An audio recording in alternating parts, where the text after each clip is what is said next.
In this lesson, we will contrast three miscellaneous unbiblical philosophies/ideologies with each of their respective biblical counterparts.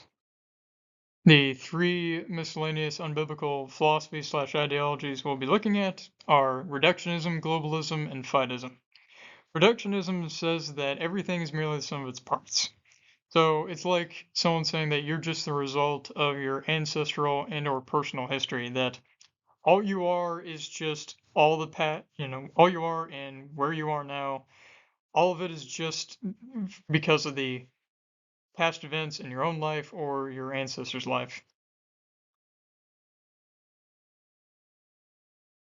Or think about like someone saying that we're just molecules in motion, and actually meaning it, or like when Neil deGrasse Tyson says that we're all stardust, because he believes that the human body, the atoms in it, all originate from stars, which, by the way, is not true. And see, what's doing in that statement is he's reducing us down to merely just that. The problem, though, is reductionism doesn't work when it comes to natural science. Think like chemistry. Water is far more than just hydrogen and oxygen gas. It's its own unique substance with a lot of unique properties. So it's far more than those two gases.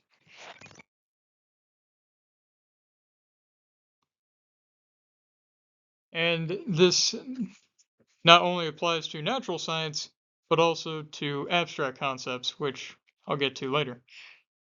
Then there is globalism, which promotes having one global government or having world systems where one nation makes one product and another makes another, and they all kind of trade and share with each other, and also having open borders.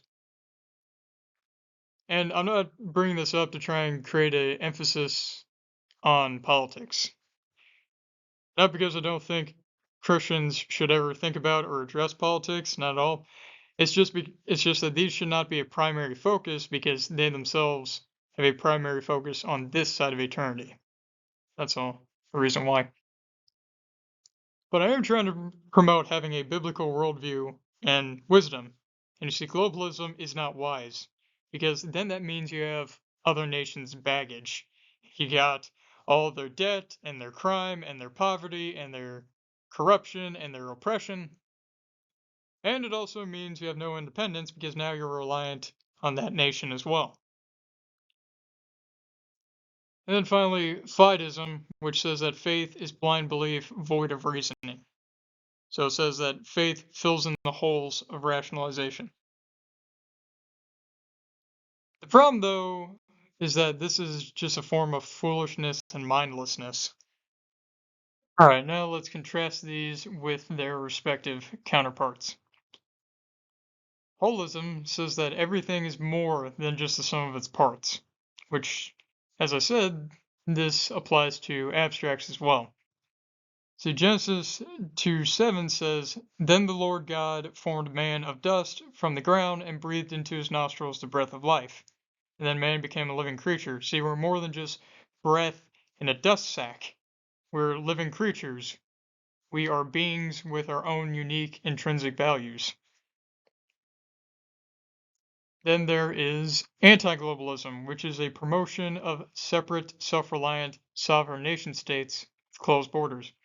And again, I'm not saying this to I'm not addressing this to try and create a primary focus on politics, nor to advocate for any sort of political activism. Again, just promoting being on the side and choosing to have a biblical worldview.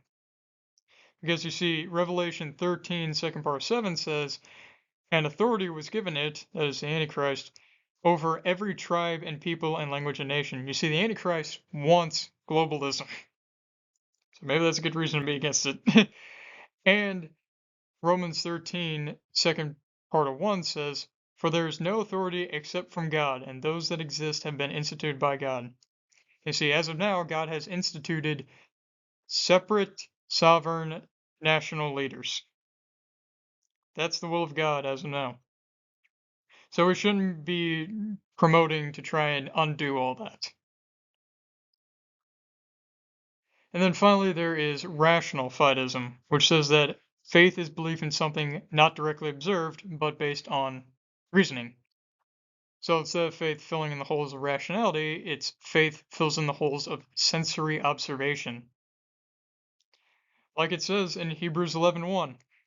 Now faith is the assurance of things hoped for, the conviction of things not, what, rationalized? No, of things not seen.